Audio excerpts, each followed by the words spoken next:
We are hearing introduction to Srimad Bhagavatam by Srila A.C. Bhaktivedanta Swami Maharaj. After you receive seed of devotion from bona fide Guru, then you have to water it by Shravan and Kirtan, otherwise it will not grow. And you have to avoid all offenses to holy name and to Diti, Seva Parat and Vaishnava Parat. This we have to avoid, and also all other desires, and continuously hear about Krishna and chant about Krishna.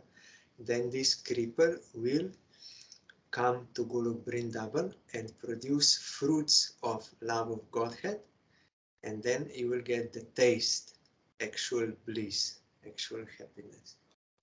So now we are hearing how Chaitanya Mahaprabhu, his example, perfect example of practicing and preaching Srimad Bhagavatam, that is why his biography is here. And yesterday we heard that one day one snake came and Mahaprabhu was playing with her without any fear. But others became afraid, then that snake left. Actually, Anantadev, his eternal servant, he came to have darshan of his Lord and to play with him. All the members of the house were struck with fear and awe, but after a little while the snake went away and the baby was taken away by his mother. Once he was stolen by a thief who intended to steal his ornaments, but the Lord took a pleasure trip on the shoulder of the bewildered thief who was searching for a solitary place in order to rob the baby. It so happened that the thief, wandering hither and thither, finally arrived just before the house of Jagannath Mishra, and being afraid of being caught, dropped the baby at once. Of course, the anxious parents and relatives were glad to see the lost child. By his Vishnu Maya, he bewildered that thief to bring him back. Once a pilgrim Brahmana was received at the house of Jagannath Mishra, and when he was offering food to the Godhead, the Lord appeared before him and partook of the prepared food. The eatables had to be rejected because the child touched them, and so the Brahmana had to make another preparation. The next time the same thing happened, and when this happened repeatedly for the third time, the baby was finally put to bed. At about 12 at night, when all the members of the house were fast asleep with their closed rooms, the pilgrim Brahmana offered his specially prepared foods to the deity, and in the same way, the baby Lord appeared before the pilgrim and spoiled his offerings. The Brahmana then began to cry, but since everyone was fast asleep, no one could hear him. At that time, the baby Lord appeared before the fortunate Brahmana and disclosed his identity as Krishna himself. The Brahmana was forbidden to disclose this incident, and the baby returned to the lap of his mother. This is written in Chaitanya Bhagavat, that Brahmin was invited by Jagannath Mishra to stay in house and he can cook his own food. So as to not others will cook, he can, as per his purity standards and everything, he can make. So when he was offering, he was meditating on Bal Gopal mantra and offering. Then Mahaprabhu came and started to eat. Then he was sad that this happened, but others, they tried to pacify him, Jagannath Mishra and Sachi Mata and others, that he should not be worried, he should cook again. Then he said, no, I will take some fruits and like this. Then Jagannath Mishra said, no, that will not be good for our house if you are not properly served. Please cook again. We will control the baby. So he was convinced and he cooked again. And although they were putting Mahaprabhu in some other place for playing, but again he came and he started eating because Mahaprabhu is everywhere. Who can stop him? And then again, that Brahmin said, it is not in my karma to eat today. It is the will of Krishna, so why you are so sad? I will take some fruits, no problem. Then Bishwarup came, brother of Mahaprabhu, and he with very polite words, he again asked for forgiveness and again he persuaded him, you please cook. Then Brahmin was cooking, and that time they put Mahaprabhu to sleep in some other house. And already he was asleep. So they said there is no worry to Brahmin, he's asleep. So he was meditating, and again Mahaprabhu came and started eating. Then that Brahmin again was, alas, alas. Then Mahaprabhu asked, why alas? You are calling me to eat, and I come to eat. Then what is the problem? Then he displayed, I am that Krishna whom you are meditating in BHAGAVATAM mantra. I am that Krishna. You were offering to me and I came to eat. What is my fault? Then that Brahmin was full in ecstasy, in prema, and he fell down unconscious. Then after some time when he came to consciousness, then Mahaprabhu told him, yes, I am that Krishna, but you don't speak about this to anyone now because then Leela will be disturbed. So then since that day on, this Brahmin would every day come to see Mahaprabhu in that house as a child, but he did not tell to anyone about his realization. There are many similar incidents in his childhood. As a naughty boy, he sometimes used to tease the orthodox Brahmanas who used to bath in the Ganges. When the Brahmanas complained to his father that he was splashing them with water instead of attending school, the Lord suddenly appeared before his father as though just coming from school with all his school clothes and books. At the bathing hut, he also used to play jokes on the neighboring girls who engaged in worshiping Shiva in hopes of getting good husbands. This is a common practice amongst unmarried girls in Hindu families. While they were engaged in such worship, the Lord naughtily appeared before them and said, my dear sisters, please give me all the offerings you have just brought for Lord Shiva. Lord Shiva is my devotee and Parvati is my maidservant. If you worship me, then Lord Shiva and all the other demigods will be more satisfied. Some of them refused to obey the naughty Lord, and he would curse them that due to their refusal, they would be married to old men who had 7 children by their previous wives. Out of fear and sometimes out of love, the girls would also offer him various goods, and then the Lord would bless them and assure them that they would have very good young husbands and that they would be mothers of dozens of children. The blessings would enliven the girls, but they used often to complain of these incidents to their mothers. In this way, the Lord passed his early childhood. You will find all details there in Chaitanya Bhagavat. In this way, the Lord passed his early childhood. When he was just 16 years old, he started his own Chatushpati, village school conducted by a learned Brahmana. In this school, he would simply explain Krishna even in readings of grammar. Srila Jiva Goswami in order to please the Lord, later composed a grammar in Sanskrit in which all the rules of grammar were explained with examples that use the holy names of the Lord. This grammar is still current. It is known as Hari Namamrita Vyakaran, and it is prescribed in the syllabus of schools in Bengal. That is, when Mahaprabhu already came back from Gaya, where he took initiation from Ishwar Puri, then he was fully pure devotee. Then in school also he was teaching everything about Krishna only. And then at first, the students, they would complain to that Gangadas Pandit, his teacher, and he ordered him to teach properly them, but still Mahaprabhu would explain everything in Krishna, and finally he convinced them that it is best education only to worship Krishna.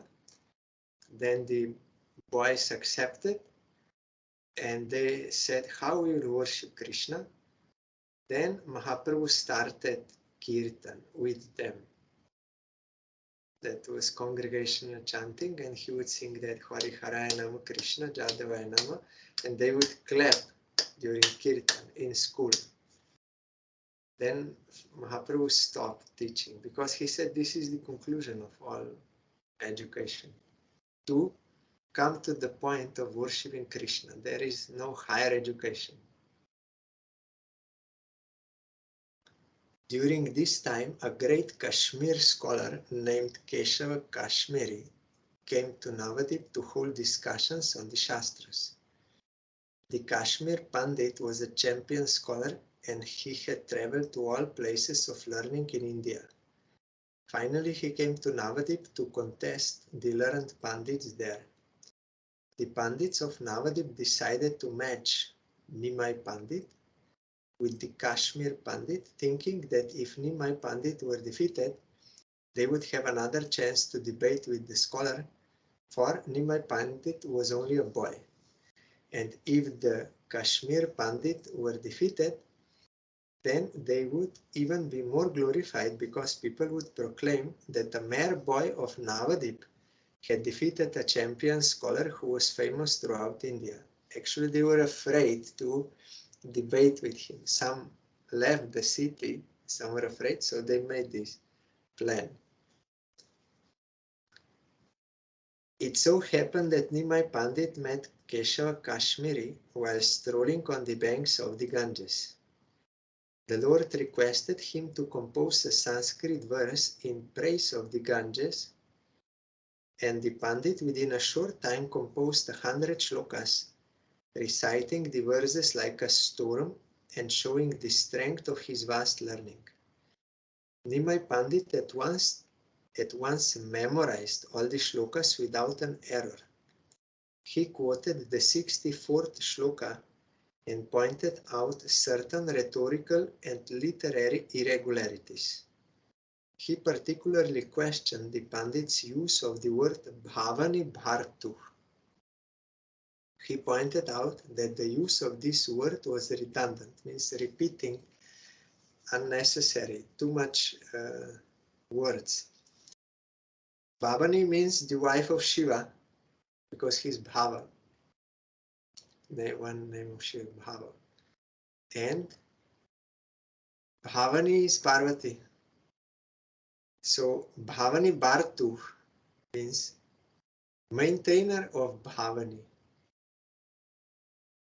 Bhavani means the wife of Shiva, and who else can be her Bharta, or husband, or maintainer? So it is redundant. He also pointed out several other discrepancies, and the Kashmir Pandit was struck with wonder. He was astonished that a mere student of grammar could point out the literary mistakes of an erudite scholar. Although this matter was ended prior to any public meeting, the news spread like wildfire all over Navadip. But finally, Keshava Kashmiri was ordered in a dream by Saraswati, the goddess of learning, to submit to the Lord. and thus the Kashmir Pandit became a follower of the Lord. Because this Keshav Kashmiri was worshipper of Saraswati. That is why by her blessing, he was such a great scholar and he could defeat everywhere. But now when he lost, he came back home, disturbed, and he was from the core of heart, he was praying to Saraswati, all the time chanting her mantra and praying, why, oh mother, why this happened? Why this boy, what offense I did? Why, how this boy could defeat me? Repeatedly he was crying and praying. Then in night Saraswati came and said, he is not a mere boy. He is my master. That is why you were defeated by him. I am his maidservant. He is Supreme Lord, Krishna, or Narayan. So you have to go to him and submit to him. Then you will get actual welfare. So on the order of Saraswati, he came and surrendered to Mahaprabhu. The Lord was then married with great pomp and gaiety, and at this time he began to preach the congregational chanting of the holy name of the Lord at Navadip. Some of the Brahmanas became envious of his popularity and they put many hindrances on his path. They were so jealous that they finally took the matter before the Muslim magistrate at Navadip. Bengal was then governed by Pathans, and the governor of the province was Nawab Hussain Shah. The Muslim magistrate of Navadip took up the complaints of the Brahmanas seriously, and at first he warned the followers of Nimai Pandit not to chant loudly the name of Hari. That is Kazi, that is local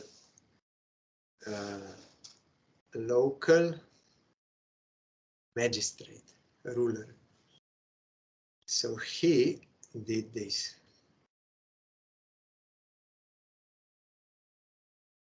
But Lord Chaitanya asked his followers to disobey the orders of the Kazi, and they went on with their Sankirtan party as usual. The magistrate then sent constables who interrupted the Sankirtan and broke some of the mridangas in Srivasangam. When Nimai Pandit heard of this incident, he organized a party for civil disobedience. He is the pioneer of the civil disobedience movement in India for the right cause. If it is for the right cause, then it is one's duty to do this. If government is doing wrong and harming and all these things, then you should not submit or follow. Then you have to make civil disobedience. But if government is good, rules are good and everything is good, then it is okay. But if it is harming people, then one has to protest and not submit and remove them. Mahaprabhu showed this. He is Supreme Lord.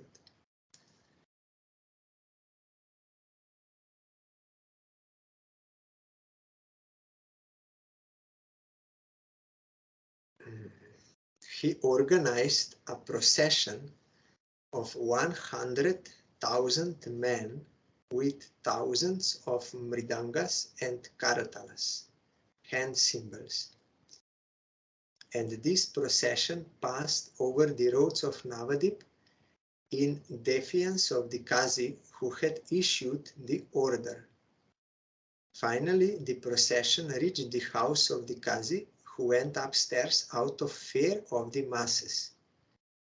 The great crowds assembled at the Qazi's house displayed a violent temper, but the Lord asked them to be peaceful.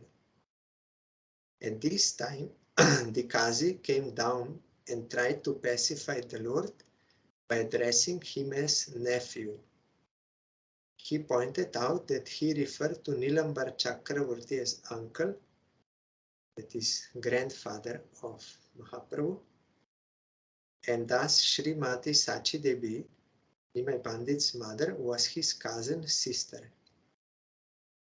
He asked the Lord whether his sister's son could be angry at his maternal uncle, and the Lord replied that since the Kazi was his maternal uncle, he should receive his nephew well at his home. In this way, the issue was mitigated, and the two learned scholars began a long discussion on the Quran and Hindu Shastras.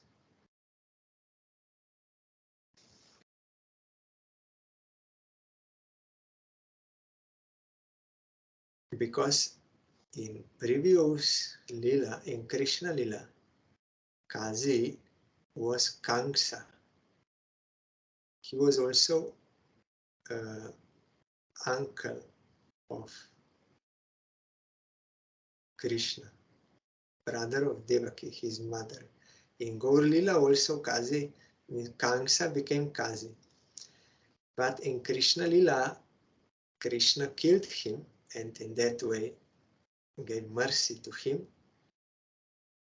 And now in this Lila, they discussed, the Lord raised the question of cow killing, and the Kazi properly answered him by referring to the Quran. In turn, the Kazi also questioned the Lord about cow sacrifice in the Vedas, and the Lord replied that such sacrifice as mentioned in the Vedas is not actually cow killing. In that sacrifice, an old bull or a cow was sacrificed for the sake of receiving a fresh, younger life by the power of Vedic mantras. But in the Kali Yuga, such cow sacrifices are forbidden because there are no qualified brahmanas capable of conducting such a sacrifice.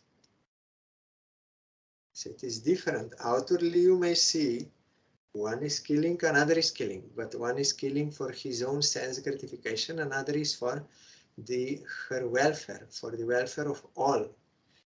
And also we have to know, Vedas are very vast.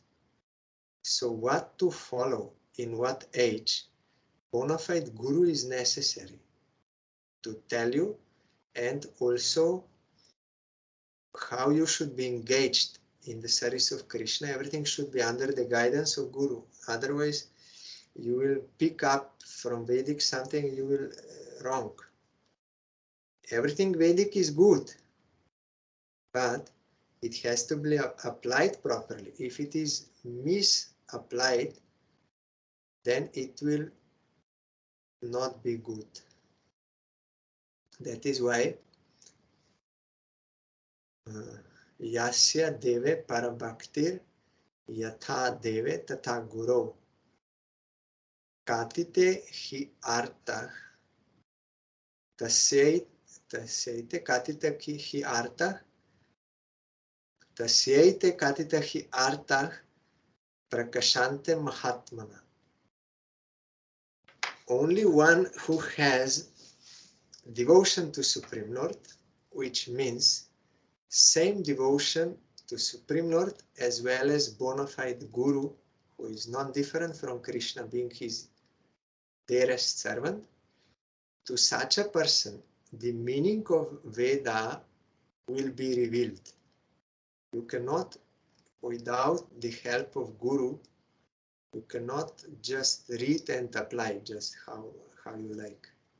It will not be beneficial.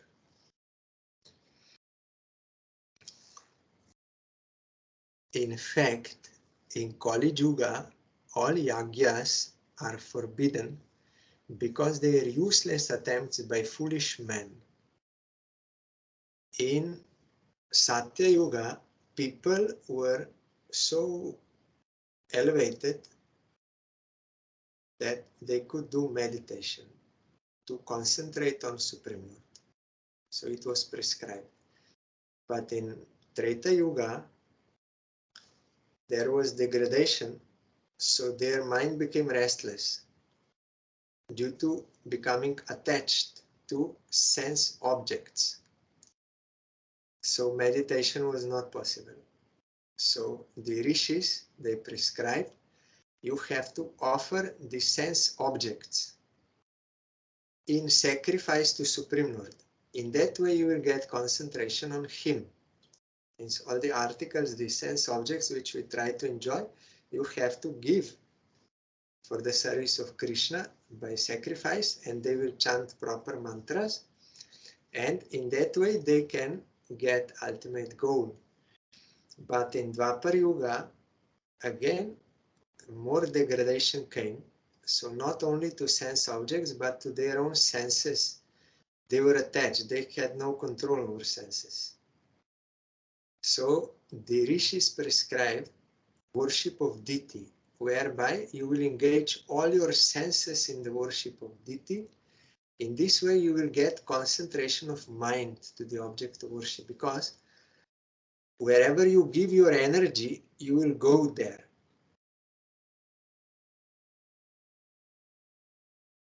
Where you give your energy, you will go there, you will be there. So the wise always engage their senses in the service of Krishna. But in Kali Yuga, one more degradation came. We are short-lived and fully attached to the senses and sense objects, and also very sick all the time, and impure, all these things there.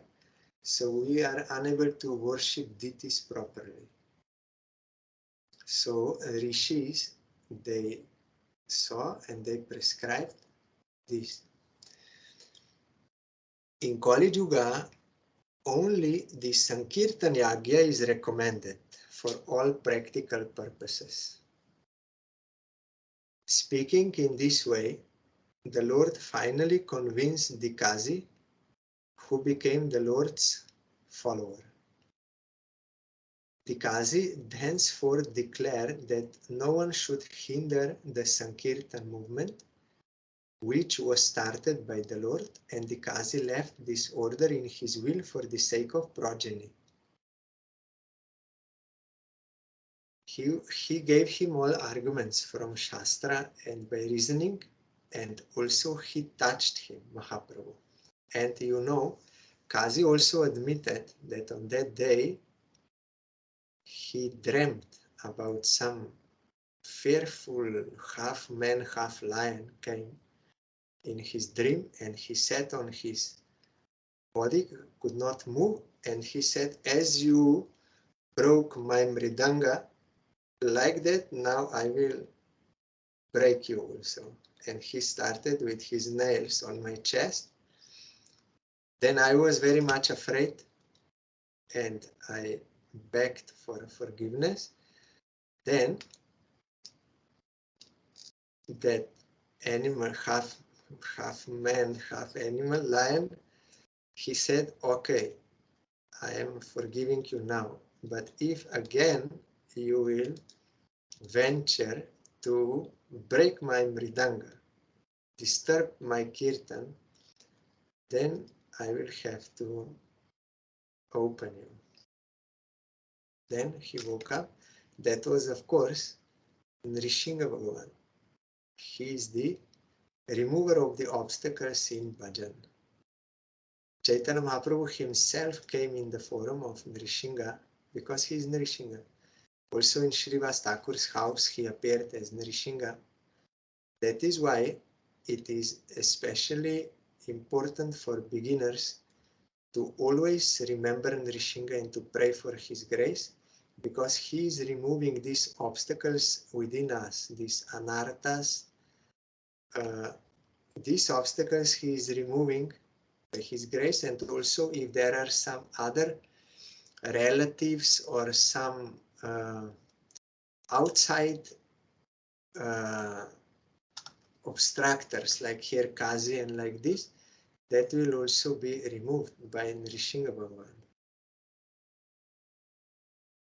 So then Kazi also became great devotee, and he said, no, I will never stop, and also for whole future, all my progeny, future generations, no one will stop, because I will write in will. And he is a pure devotee. You will find in Mayapur, Chand Kazi's Samadhi is there. He's pure devotee. And Mahaprabhu sowed one Champaka tree from Goloka there. You will find, you can touch that tree. And Samadhi Mandir of Chand Kazi, a very holy place there.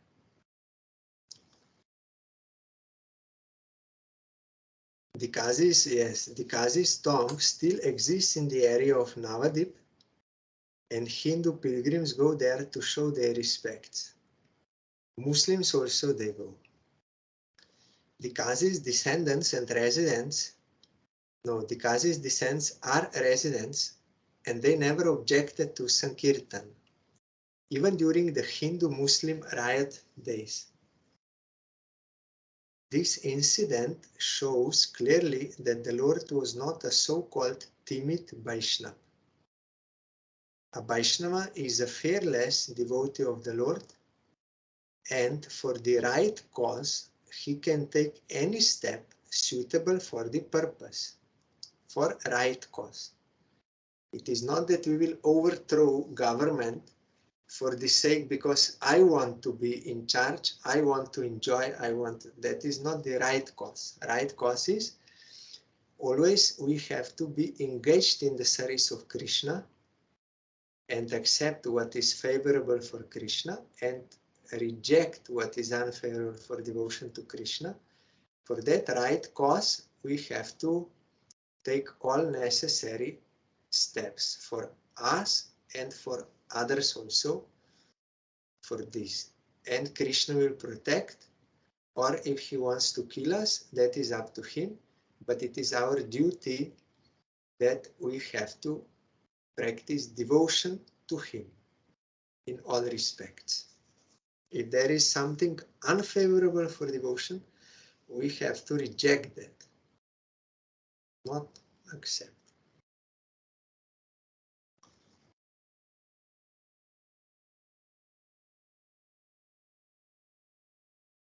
Arjuna was also a Vaishnava devotee of Lord Krishna, and he fought valiantly for the satisfaction of the Lord.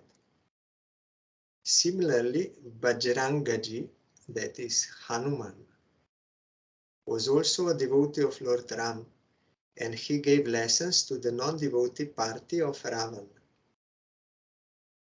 The principles of Vaishnavism are to satisfy the Lord by all means. A Vaishnava is by nature a non-violent, peaceful living being, and he has all the good qualities of God. But when the non-devotee blasphemes the Lord or his devotee, the Vaishnava never tolerates such impudency. You have to apply anger to those who are envious or speaking blasphemy to Guru Vaishnava Bhagavan, so that they will understand that this is wrong, and others they will also understand. But it should be with proper target for the satisfaction of Krishna. If I have any false ego desire there, then also that will not be proper. But it is, if purely out of glorification of Supreme Lord, you have to use anger to such persons, then that will be properly applied anger. That anger will not give bad results, but any other kind of anger with any selfish motive will harm. After this incident, the Lord began to preach and propagate his Bhagavad Dharma or Sankirtan movement, more vigorously, and whoever stood against this propagation of the Juga Dharma or duty of the age was properly punished by various types of chastisement. Two Brahmana gentlemen named Chapal and Gopal, who also happened to be maternal uncles of the Lord, were inflicted with leprosy by way of chastisement, and later, when they were repentant, they were accepted by the Lord. In the course of, that is Srivas Pandit, offended.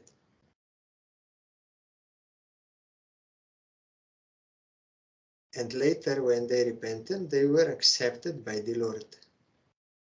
In the course of his preaching work, he used to send daily all his followers, including Srila Nityananda Prabhu and Thakur Haridas, two chief whips of his party from door to door to preach the SRIMAD BHAGAVATAM. Mahaprabhu said, you go and you tell them about my order, my request, that all should worship Krishna. Bolo Krishna, Bhajo Krishna, Koro Krishna Shikha. You sing the names of Krishna, you worship him, and you take lessons on Krishna, and also Bolo Krishna, Bhajo Krishna, Koro Krishna Shikha. I forgot. And yes, only this you should beg. Yes, Krishna Mata, Krishna Pita, Krishna Dhana Pran. Because Krishna is your mother, father, your beloved, everything is Krishna. We have eternal relation with him. So we have to worship him. You tell them about this, my order. You request them to follow every door. All of Navadip was surcharged with his Sankirtan movement, and his headquarters were situated at the house of Srivas Thakur and Sri Advaita Prabhu. Headquarters. Two of his chief householder disciples. These two learned heads of the Brahmana community were the most ardent supporters of Lord Chaitanya's movement. Sri Advaita Prabhu was the chief cause for the advent of the Lord.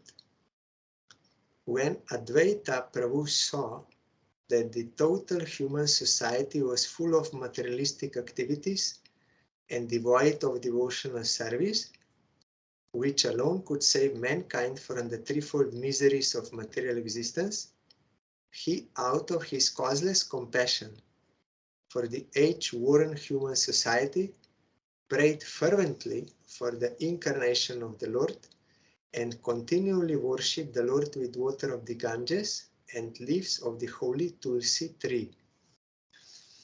As far as preaching work in the Sankirtan movement was concerned, everyone was expected to do his daily share according to the order of the Lord.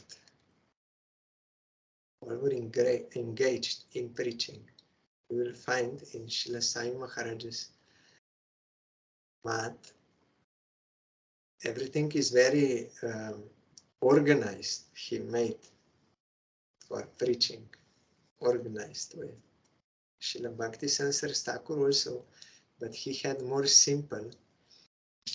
He only sent out for Nagar Sankirtan and with leaflets to distribute to people so that they can know where to come. And he sent his brahmacharis and sannyasis to houses for collection and in some preaching programs in different places. And they printed books and magazines, and they were distributing.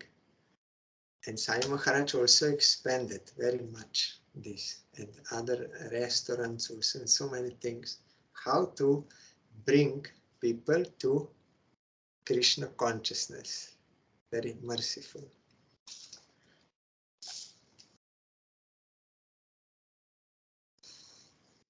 So everyone was expected to do his daily share in the preaching work. According to the order of the Lord, what Lord ordered or what Guru orders, that we have to do. Once, Nityananda Prabhu and Srila Haridas Thakur were walking down a main road, and on the way they saw a roaring crowd assembled.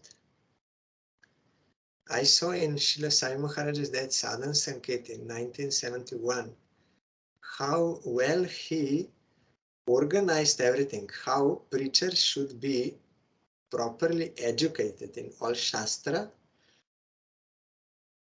and how they will have to preach. Everything very,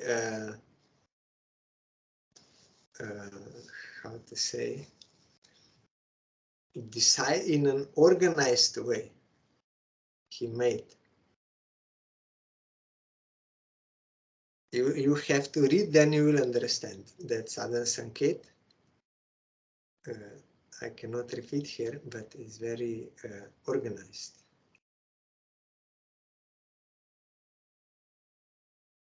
So once Nityananda Prabhu and Srila Haridas Thakur were walking down a main road, and on the way they saw a roaring crowd assembled. Upon inquiring from passers-by, they understood that two brothers named Jagai and Madai were creating a public disturbance in a drunken state.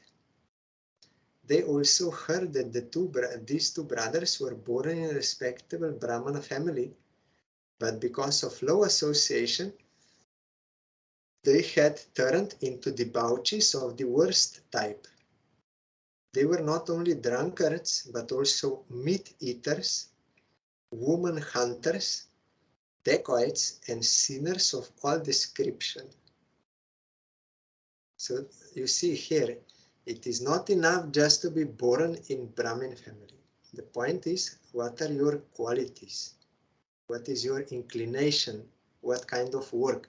By that one has to be situated according to Varna and Ashram, not according to birth. But if you see someone, he may be born in low caste, but by the association of pure devotee or by some previous lives sanskaras, he is very much inclined to lead renounced life and to serve Krishna, and he is peaceful and without any desires. He should be accepted as Brahmin. According to Shastra, it is like this, not by birth. Nowadays, they are saying by birth so that they can misuse this thing. We are Brahmins, we are high, and they are oppressing others, and like this. That is wrong. Also, when Kshatriyas were doing wrong activities, then Parashuram, Bhagavan, he killed all Kshatriyas because they were so degraded. They did wrong things. Kshatriya should protect the citizens and care for their welfare, should protect them from demoniac influences, from robbers and all these things, should protect and also provide everything for their religious advancement. That is the duty of Kshatriya. Not like nowadays, they are in high positions, leaders, only to cheat people and to exploit them and to oppress them and all this. That is not Kshatriya, that is not leader, that is demon, not Kshatriya.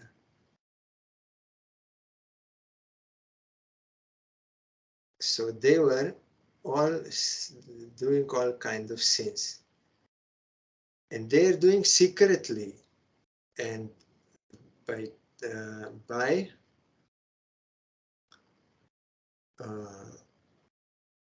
misleading, misguiding in a cheating way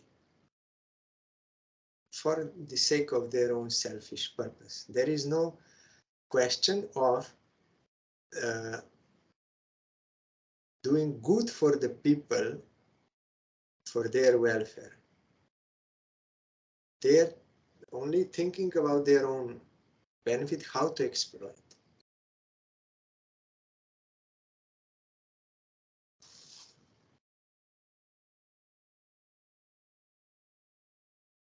Sri Nityananda Prabhu heard all of these stories and decided that these two fallen souls must be the first to be delivered.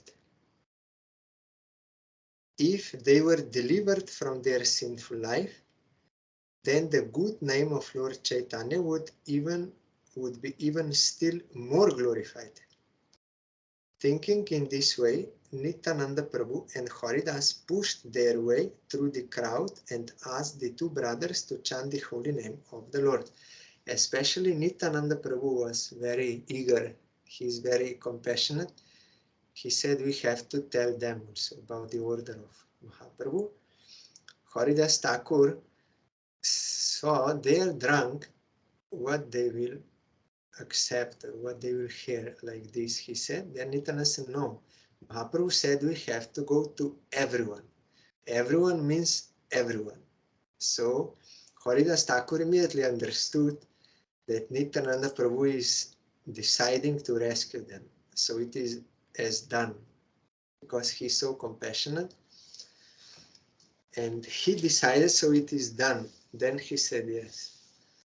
So then they requested, you please chant Harinam and give up all sinful activities. Yes. They pushed their way through the crowd and asked the two brothers to chant the holy name of Lord Hari. The drunken brothers became enraged upon this request and attacked Nityananda Prabhu with filthy language.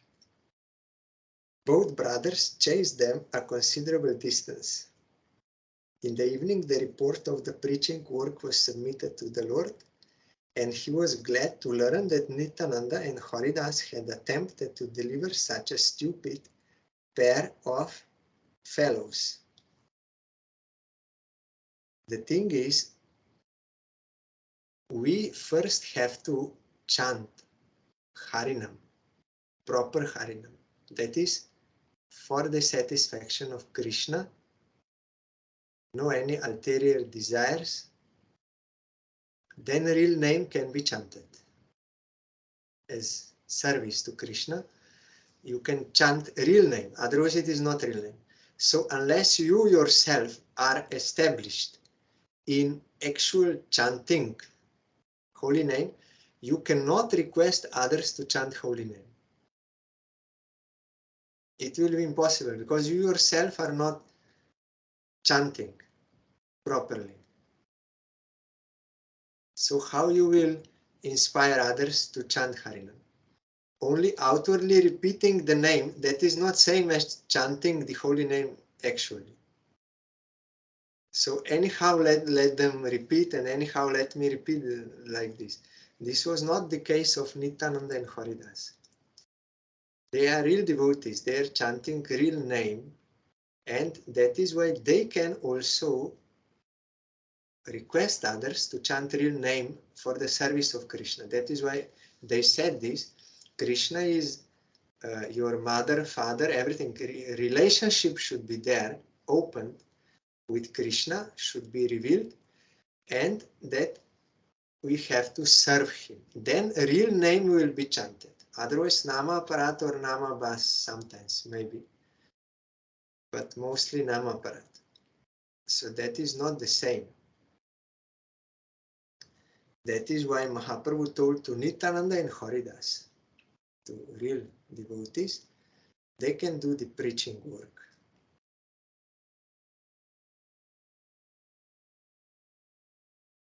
Otherwise, we may also, like anyhow, for some mundane purpose to collect more people or for money or for something, we may preach, but that is not actual service of Krishna, which Mahaprabhu is doing.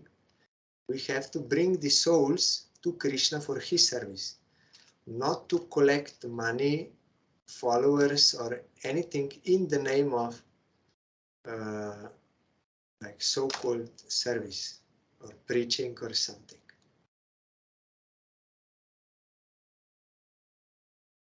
The drunken, yes.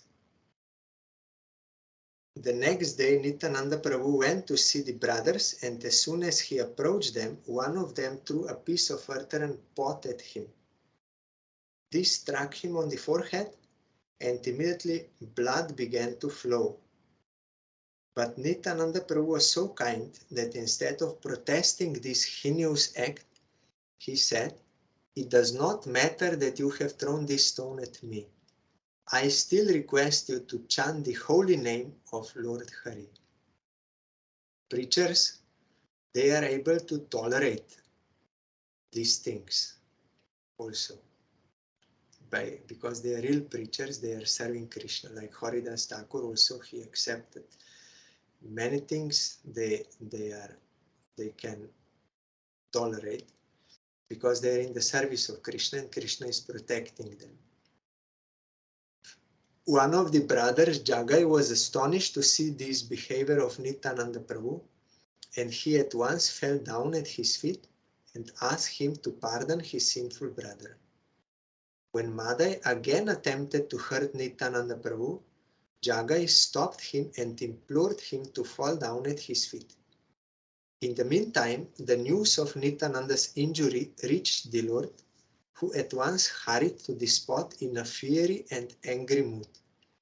The Lord immediately invoked his Sudarshan Chakra, the Lord's ultimate weapon, shaped like a wheel, to kill the sinners, but Nityananda Prabhu reminded him of his mission. The mission of the Lord was to deliver the hopelessly fallen souls of Kali Yuga, and the brothers Jagai and Madan were typical examples of these fallen souls. 90% of the population of this age resembles these brothers, despite high birth and mundane respectability. According to the verdict of the revealed scriptures, the total population of the world in this age will be of the lowest Shudra quality, or even lower. It should be noted that Sri Chaitanya Mahaprabhu never acknowledged the stereotype caste system by birthright.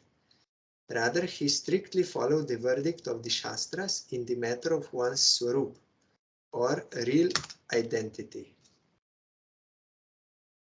When the Lord, I want to read this topic till the end, otherwise it will not be good.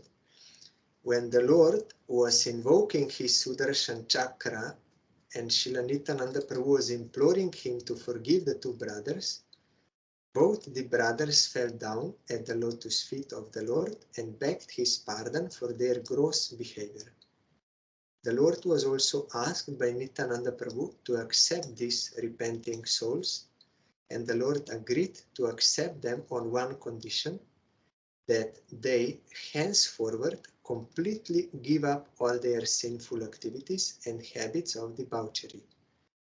Both the brothers agreed and promised to give up all their sinful habits, and the kind Lord accepted them and did not again refer to their past misdeeds. This is the specific kindness of Lord Chaitanya. In this age, no one can say that he is free from sin. It is impossible for anyone to say this. But Lord Chaitanya accepts all kinds of sinful persons on the one condition that they promise not to indulge in sinful habits after being spiritually initiated by the bona fide spiritual master.